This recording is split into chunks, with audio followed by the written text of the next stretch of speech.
Hi అన్న, ఇప్పుడు ఆంధ్రాలో వైసీపీ ప్రభుత్వం అధికారంలో ఉంది. ఈ 5 సంవత్సరాలలో మన మినిస్టర్స్ ఎలా ఉన్నారో ఒకసారి చెప్తారా? మినిస్టర్స్ కి సిట్టింగ్ కరెంట్ మినిస్టర్స్ కి ఎంతమంది టికెట్లు ఇచ్చారో ఎంతమందికి ఇవ్వలేదో అందరికీ తెలుసు. చాలా వరకు 80% మినిస్టర్స్ కి టికెట్లు లేకుండా ఉంది. టికెట్లు ఇవ్వలేదంటేనే వాళ్ళు అభివృద్ధి చేయలేదని అర్థంగా తీసుకోవచ్చు. జగన్మోహన్ రెడ్డి ఇండైరెక్ట్ గా చెప్తున్నాడు, మా మినిస్టర్లు ఎవరు అభివృద్ధి చేయలేదు, వాళ్ళ నియోజకవర్గాలని, వాళ్ళ ఎంపీ పార్లమెంట్ కాన్స్టిట్యూషన్ ఎవరు డెవలప్ చేయలేదు అని వైఎస్ జగన్ గారు ఇండైరెక్ట్ గా చెప్తున్నట్టే ఉంది. టికెట్లు అందుకే ఇవ్వలేదు. ఐటీ మినిస్టర్ అమర్నాథ్ గారి గురించి ఆయనకు సీట్ ఇవ్వలేదని తెలుసు. ఐటీ మినిస్టర్ చాలా ట్రోల్ గురై న్యాయం చేశారు ఆయన. ఏం న్యాయం చేశాడు? ఆయన గట్టిగా 10 నిమిషాలు మాట్లాడలేడు. ఏ కంపెనీ తెచ్చాయండి ఆంధ్రప్రదేశ్ కి? చెప్పుకోదగ్గ కంపెనీ ఒక్కటి లేదు ఈ 5 years లో. మరి ఆయనకి ఐటీ మినిస్టర్ కి ఎలా సక్సెస్ చేశాడు అనుకోవచ్చు? ఏమీ చేయలేదు, జీరో. చాలా కంపెనీలు తెచ్చానంటున్నారు. ఏం తెచ్చాడు? ఏం లేదు. అంతా అన్ని కంపెనీస్ తెస్తే వీళ్ళు అవుట్ ఆఫ్ బెంగళూరు, చెన్నై, హైదరాబాద్ ఎందుకు వస్తారండి ఇటు? వాళ్ళు కాన్సన్ట్రేషన్ చేసిందల్లా స్కీమ్స్ నమ్ముకున్నారు. స్కీమ్సే కాపాడుతాయి అనుకుంటున్నారు. కానీ స్కీమ్స్ ఎలా వస్తున్నాయి అనేది ఒకసారి ఆలోచిస్తే ఓటేయరండి. స్కీమ్స్ ఎలా వస్తున్నాయి కదా అని అనుకుంటే మాత్రం ఓటేస్తారు. కొడాలి నాని గురించి ఏమంటారు? కొడాలి నాని ఏదో గెలుస్తా ఉన్నాడు. గత 5-6 సార్లు గెలిచాడు. అట్లానే గెలుస్తాడు అనుకుంటున్నాడు. ఈసారి సరైన క్యాండిడేట్ పెడితే మాత్రం కొడాలి నాని ఈసారి ఓడిపోవడం ఖాయం. మాట తీరు బాగోదు, అంటే ఆయన బూతులు ఎక్కువగా మాట్లాడుతున్నారు, అలా అనిపించదా మీకు? ఈ జగన్ అనుకుని నడిపించేదండి. కొడాలి నాని అన్నాడంటే జగన్ అన్నట్టే లెక్క. ఈ వెనకాలండి ఇది హీరోయిజం లాగా తీసుకుంటున్నాడు. గడ్డం పెంచుకొని అడ్డా అంటాడండి. ఎన్ని రోజులు అడ్డా ఉంటుంది? ఇప్పుడు పూర్తిగా నెగిటివ్ ఉంది ఆంధ్రప్రదేశ్ పాలన మీద. అందులో ఒక పార్ట్ కొడాలి నాని కూడా. కాబట్టి ఏదో ఒకసారి ఓడిపోవటం పక్కా అండి ఈసారి.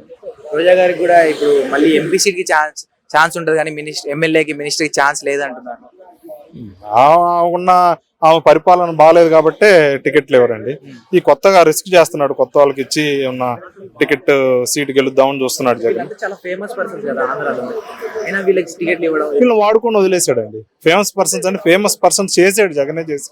ఎవరైతే మైక్ ముందుకు వచ్చి మాట్లాడగలుగుతారో వాళ్ళ చేత చంద్రబాబును విపరీతంగా తిట్టించి చంద్రబాబును విపరీతంగా తిట్టడం వల్ల ఏంటంటే న్యూట్రల్ పీపుల్ ఎవరైతే ఉన్నారో వాళ్ళు యాంటీ అయిపోతారు వాళ్ళకి.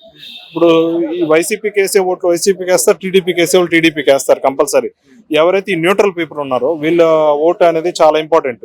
ఈ న్యూట్రల్ పీపుల్ రోజా గారిని కానీ బాగా వ్యతిరేకిస్తున్నారు ఇప్పుడు. అంటే ఆమె చేసుకున్న పాపమే ఇది. నోటు నుంచి వచ్చే మాట మీద నోరు మంచిది ఊరు మంచిది అంటారు. ఆ నోటు నుంచి వచ్చే ప్రతి మాట అవతల వాళ్ళని హేళనగా ఉండేటట్టే ఉంది. కాబట్టి న్యూట్రల్ పీపుల్ అనేది చాలా మంది దూరం అయిపోయారు. ఆమెకు ఓటు వేయకూడదు అనుకున్నారు న్యూట్రల్స్. కాబట్టి న్యూట్రల్స్ ఓట్ అయిపోతే ఎట్లాగో ఓడిపోతుంది కాబట్టి ఆమె సీట్ నుంచి పక్కన పెట్టేశారు. అంటే ఈ మినిస్టర్స్ అనేవి మినిస్టర్ అంటే చాలా మంచి చేయాలి, కానీ వీళ్ళు విమర్శించడానికే ఉన్నట్టు వాళ్ళని అలా వాడుకున్నాడు అండి జగన్మోహన్ రెడ్డి. వాళ్ళని విమర్శించడానికే పెట్టారు. మరి డెవలప్మెంట్ అనేది గెలిచిన నగరిలో ఏం చేసిందో పోయినసారి కూడా పెద్ద మెజారిటీతో 2 సార్లు గెలిచింది. పెద్ద చెప్పుకోదగ్గ మెజారిటీ ఏం కాదు, గొప్పగా చెప్పుకునే మెజారిటీ కాదు. ఈసారి అసలు టికెట్ ఉండదు. రాజధాని ఫైల్స్ మూవీలో గుడివాడ మన కొడాలి నానిని పెట్టారు. క్యాసినో గురించి ఒక సాంగ్ కూడా వచ్చింది. మరి అది నిజమే జరిగిందే కాబట్టి పెట్టారండి. ఊరకు బెటర్ కదా. ఇంతమంది ఉన్నారు, మిగతా మంత్రులు ఎవరిని చూపించలేదు క్యాసినో. గుడివాడ నానినే పెట్టారంటే నిజంగా చేసాడు. అట్లాగా క్యాసినోకి పాల్గొన్నాడు, పార్టిసిపేట్ చేశాడు. దాన్ని ఒక ట్రోల్ లాగా ఉపయోగించుకున్నారండి. ఇప్పుడు ఎంతకాలం వైసీపీ ప్రభుత్వమైనా వ్యూహాలు కడప రాజ్యంలో పోయినసారి చూసాం. కమ్మ రాజ్యంలో కడప రెడ్లు అని, లక్ష్మీ ఎన్టీఆర్ అని ప్రతి ఒక్కటి టీడీపీ ప్రభుత్వం మీద యాంటీ మీద సినిమా తీసి లబ్ధి చేకూరారు. పోయినసారి టీడీపీ వాళ్ళు పట్టించుకోలేదు సినిమాల గురించి, కానీ ఆ ప్రభావం చాలా వరకు వెళ్తుందని చెప్పి వీళ్ళు కూడా ఇప్పుడు కౌంటర్ అటాక్. నిన్న యాత్ర వచ్చింది. నిన్న యాత్రలో చంద్రబాబు నాయుడు విలన్ అయ్యాడు. రేపు ఇంకో వారంలో రాజధాని ఫైల్స్ వస్తుంది, అందులో హీరో అవుతాడు.